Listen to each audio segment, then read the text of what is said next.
I want to talk to you both and get your opinion on the World Test Championship and two-division Test cricket and that. But just, I genuinely would like to know about the changes that are being mentioned, I think perhaps even agreed at county level.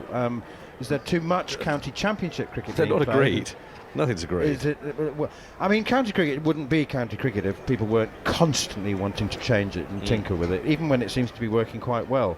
And now there's talk of 3 conferences, and I mean, John Norman just mentioned to me that Leicestershire might not even be promoted.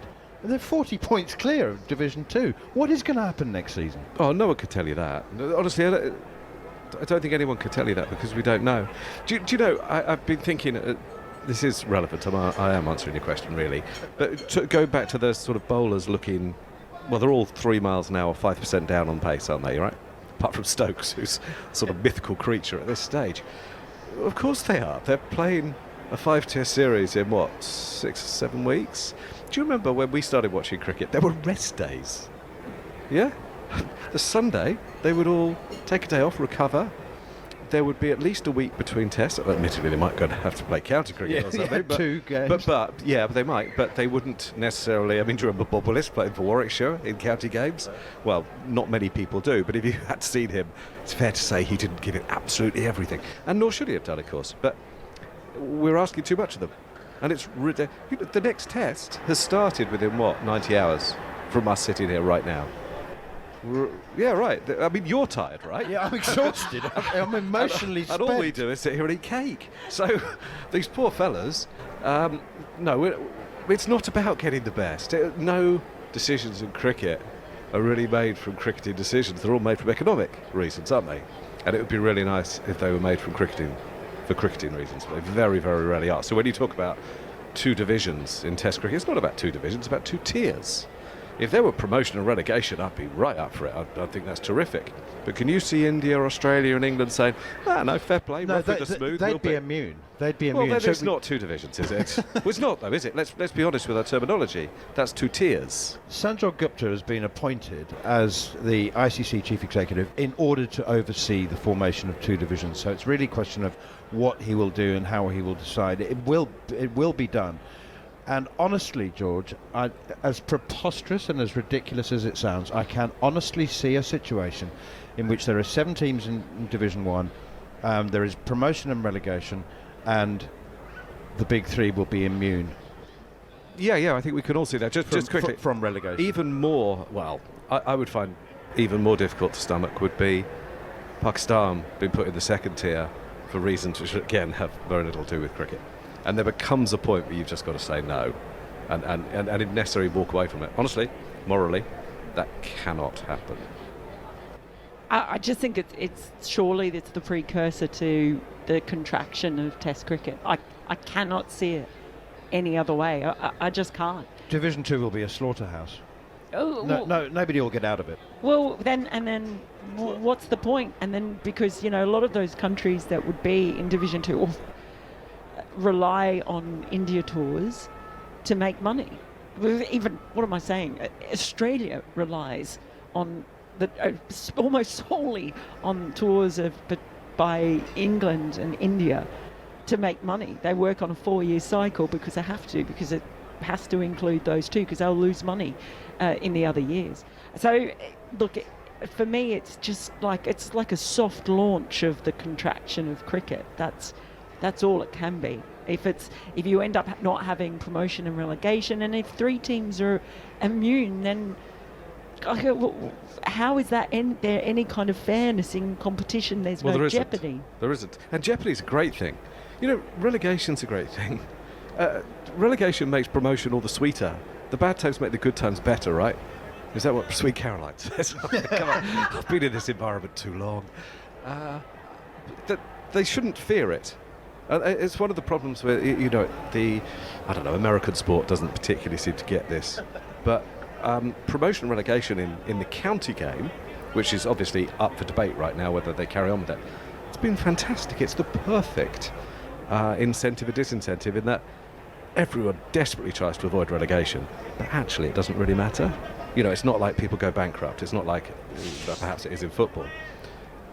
So that's exactly what you want. You want your games to have jeopardy and peril and meaning, right? You want to have context.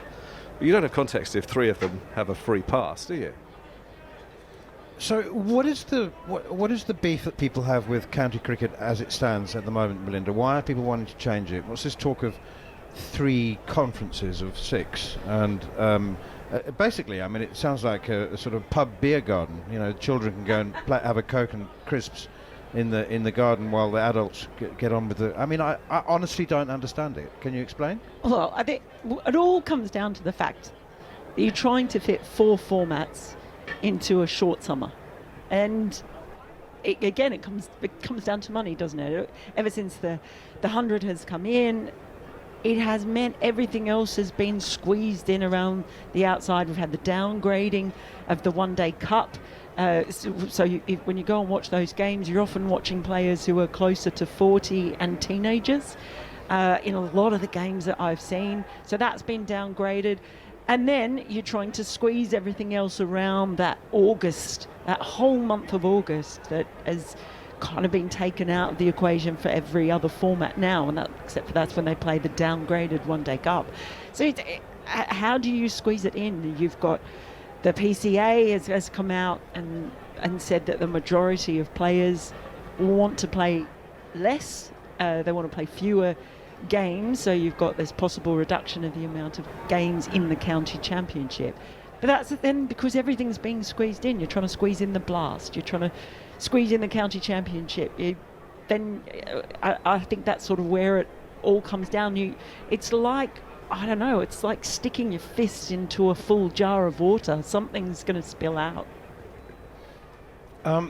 George, Test cricket and Test cricketers have compromise has been part of their job throughout history. You know, I mean, part of playing a 4 or 5 or 6 Test series was how well you coped with physical adversity, and which team coped better with the physical attrition, and the collateral damage. You know, do you know what I mean? You said, well, ideally we'd love everyone to be at their peak and operating at 100% and providing the kind of entertainment we've seen, but that sort of physical... Do you reckon it's always been like that? Because I would have thought that playing for 5 days is hard enough without then playing back-to-back. I mean, honestly, I do think that playing this 5th Test at the Oval this week, after everything they've done, I mean, the pitches have been so slow and sluggish, and the outfields too, actually, sometimes. They're exhausted. And you're seeing less good entertainment. There's been brilliant drama because they're fantastically well-matched teams full of wonderful players. You know, there's been so many great talking points, haven't there? The bravery of Gill this morning, it's been wonderful, hasn't it?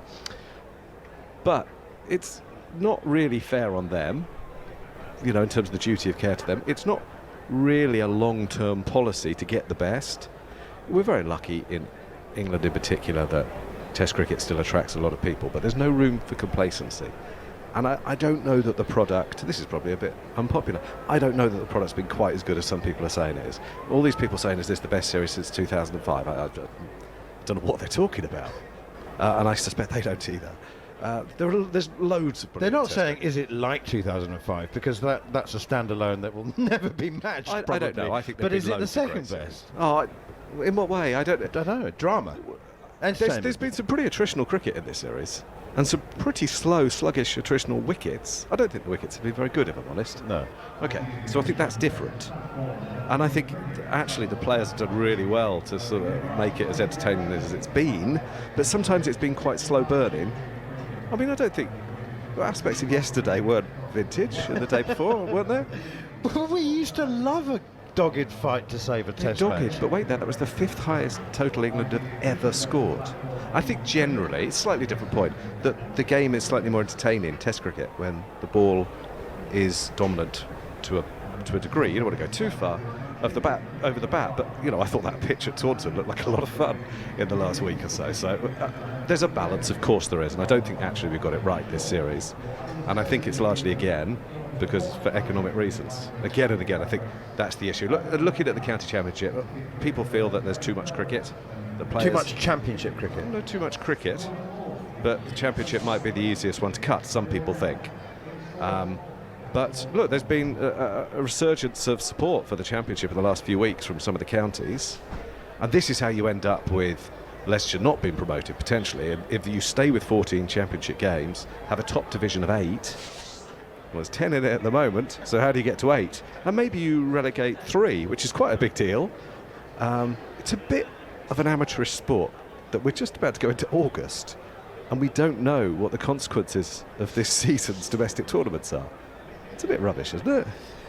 It is, I mean, but we didn't know what the World Cup fixtures were in India until 6 weeks before that tournament started. But we're going down the side. Well, you know what? People have been complaining about Test cricket and Championship cricket for 100 years or more, and so I don't want us to be those people. I don't want us to complain. I'm not complaining about it. I want to talk solutions. I'm asking.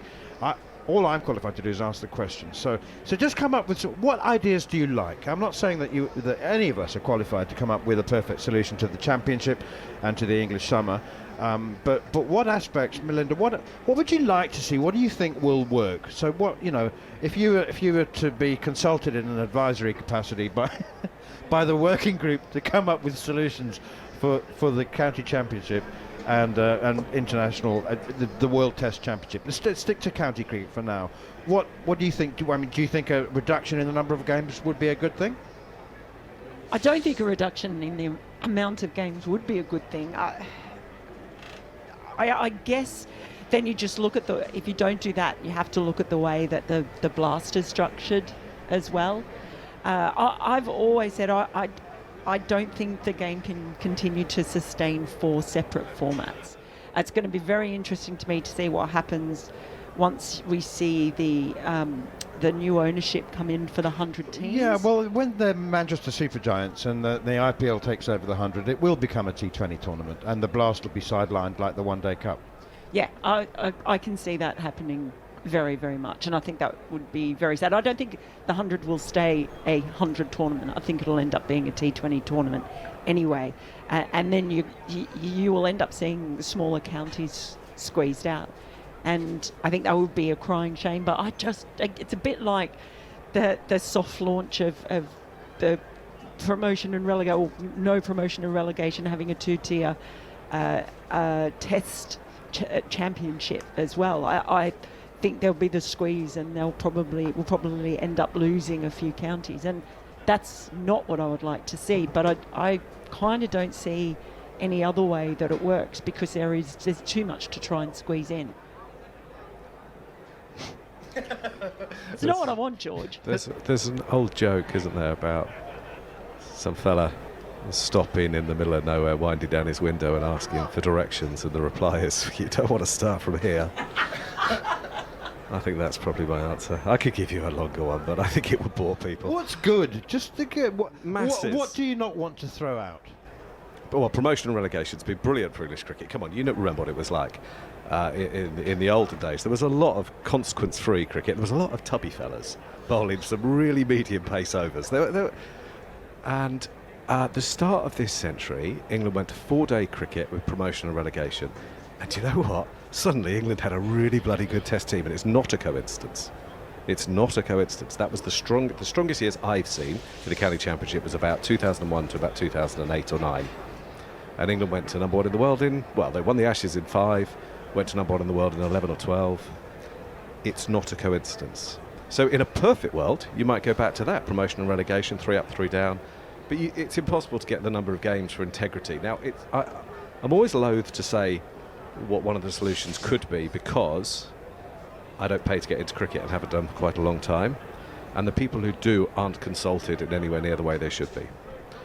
But if you put sporting integrity first, and no one ever does, but if you did, you could go to a 3-division championship of 10 games. You could, and I know that lots of people will be going, "Oh, that's far too little cricket." Well, it is, yeah. I don't think wouldn't be ideal, but sporting integrity, I'd do that. 3 divisions, promotion and relegation, and I'd have an FA Cup of cricket, which I don't care how, but you get it on free to air, incorporating the national counties, what used to be called the minor counties. I think it was a terrible thing that they got rid of the old C&G, NatWest, all that stuff. Thought it was lovely, and they got rid of it, by the way, because the players didn't like it. So again, I hear the player's voice is really important. Of course it is. It's got to be taken very, very seriously and respected. But so should the spectators, and no one bloody asked them. That really annoys me. Do you know, and it's funny you talk about promotion and relegation, because it wasn't until I came over to England that I really got it and got to love it very quickly, because it in basically any sport, it is not a part of Australian sporting culture. So obviously I knew about it more in football than anything else, but it wasn't until I came over here, and I remember it was a game at Lord's when Middlesex were playing Yorkshire. Was that 2016? It was, and Somerset were fighting for the championship were fighting as well. for it. And there were 3 teams basically involved in this, and Somerset were all watching on a screen somewhere, and the whole day was just like, oh my gosh, the bonus point was so important, and they were fighting for this, and every time there was a bit of rain or bad light, I walked out the back, and I don't know if George remembers this because he was also there, walked out the back, and there were literally people running from St John's Wood Station up past the nursery ground, because this was so exciting. And it was. And for me, that was the first time I really understood why promotion and relegation is a good thing, because Australia is such a small sporting culture. And it happens every year in a different way or another. Just bring it back full circle to what we're watching now. Do you know, a couple of years ago, 3 years ago, Warwickshire were in danger of going down, and Liam Norwell raised himself off the physio's bench and bowled forever and took a 9-for, and it was magnificent. Absolutely brilliant stuff. He kept on bowling through the pain and through the weariness, and he kept Warwickshire up, and he's never played again. And that taking us full circle back to you couldn't argue with what he did. It was brilliant, inspiring stuff, and you didn't want to stop him. But I don't know what's right and wrong with Ben Stokes. I just don't know. I don't know what you do with him. It's not easy. All these questions, they wouldn't be good debating points if you could just answer yes or no, would they? They're always no with a but or yes with a however. And I don't know what you do with Ben Stokes. We're so lucky to have him. So lucky to have him as media, because there's always something to talk about. Special cricketer, special person. But I do worry, maybe it's cake and eat it. Good Lord, he is eating it fast. I've been trying to suppress a giggle for the last couple of minutes, because you took me back to the beginning of my career, and I'll never forget, beginning of September, I would be commentating on a championship game between a team placed in 14th place against a team in 16th place, well out of the prize money. There was literally nothing. I mean, the behaviour and the build-up and the preparation for those games was unspeakable. I think I never have spoken about it, and so we must remember where we have come from and what we have now, and appreciate that. I'm baffled. Why do people want to fiddle with the championship now, change and tinker? But just to be fair, it works. Just to be fair, the championship works up to a point, but the players' schedule is the worry is it's dangerous. The worry is that they're being asked to play back-to-back games, so they're leaving the ground late at night. That post-adrenaline come down, driving. You've got to listen to that. That really matters.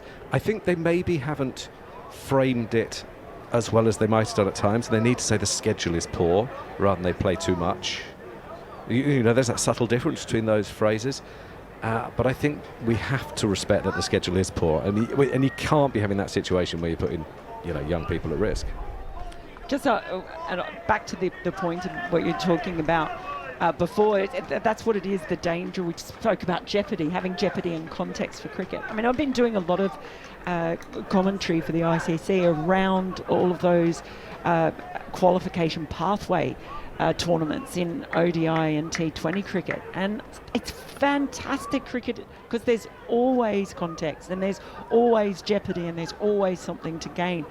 And cricket hasn't been good at implementing that often at the most visible level of the game. So all those, a lot of the stuff they've tried to with the World Test Championship now, and bringing that in, and it's so important, context, reward, Jeopardy, those things in cricket. And that's what you were just talking about previously, that whole idea that there's really something to play for. That's not always been the case in international cricket. So it's just been interesting for me to see whether it's at the county championship level, whether it's at international level with bilaterals, with white ball cricket and with red ball cricket, just the feeling that you want something to be on the line. Okay, just finally, the World Test Championship has been bought into by everybody. I can say with as much categorical confirmation that Test cricket in South Africa would be struggling to the point of non-existence. It actually almost doesn't exist without the World Test Championship. I mean, South Africa became World Test champions and they still don't play at home for 18 months, a single Test match. I mean, it's provided absolute context for not just probably not growth, but for the survival of the Test game. I'm not sure if it will survive in the Caribbean, but in Sri Lanka, in Pakistan, in South Africa, in New Zealand, and those countries, the World Test Championship has given an incentive to players to want to play the format. Australia and India also seem to take it very seriously. It's only England that hasn't really bought into the concept. Is there a reason for that? Is it just because Test cricket is so popular anyway? You know the reasons. Well, you know the reasons. The idea behind it to add context is fine, and it's great that it's worked in some places, and it clearly has. But, you know, as someone who's very fond of South African cricket, well, we all are, it's very flawed. You know, you wouldn't... It's a monster. Okay. It's an absolute beast. It's hugely absurd. flawed. And yet, imagine if it looked like a championship that people would recognise. Right. If it looked like a league, imagine how good so it could be. If they did that, but you know why they don't you? For economic reasons, because England don't want to give up, and nor do India, nor do Australia, the 5 Test series that they play almost constantly against each other, with their one-day series or limited over series interspersed in between. That's why. So are they actually prepared to make long-term decisions for the good of cricket which might have short-term economic consequences? Well, history would suggest no, they're not. But I do believe that actually in this regime, this ECB regime, I genuinely have faith, and I believe in their good intentions, and that's a start, eh? And I've never thought that before, really. So they might make better, more long-term decisions. But let's not pretend it's easy, you know. What are they going to say? OK, we're going to give up our 5 Test series against India and play... Yeah, right. So, and play, I don't know, West Indies, do they even want to play? I don't know. So there would be consequences. You know, there would be consequences. It would be difficult to accelerate the equity in women's cricket, for example. It would be difficult to increase payments. It would be difficult to fund disability cricket. You know, there are consequences to having less money coming in. And let's not pretend it's easy and that these guys are monsters and greedy and all the rest of it. That's far too simplistic. But yeah, it would be really nice if we put cricketing integrity first and then made the economics work. Long term, that would work. It'd be nice if administrators, Mel, were able to measure the value and the worth of cricket in just any other way than money. Well, there is lots of money coming into cricket. We just don't always necessarily distribute it the right way. I'm a bit of a Marxist when it comes to how I would love to distribute money that does come in cricket. But again, it goes back to what I was saying about we're not very good at working out a way to have these tournaments because of various things, because India and Pakistan won't play bilaterals because of those 5 Test series. We're not very good at creating equitable tournaments and championships that have Jeopardy context and real rewards. But World Test Championship is what we've got. I saw that Temba Bavuma was taking the trophy back to his hometown as the start of a tour, which I think is wonderful. And I'm delighted that South Africa and New Zealand have each won, because I think you need those teams to do that to keep it alive. And we've sounded a bit downbeat maybe, but, you know, despite all this, cheerfulness does keep poking through, doesn't it? Yes. It has been brilliant. Sensational. It has been a brilliant summer. And I think they nearly all are. No, last summer wasn't, maybe, but the one before that, brilliant. It's brilliant a lot. It's a fantastic game, and there's a lot of reason for optimism. George Dobell, Melinda Farrell, thank you very much indeed from the Cricketer. Thanks, Manners.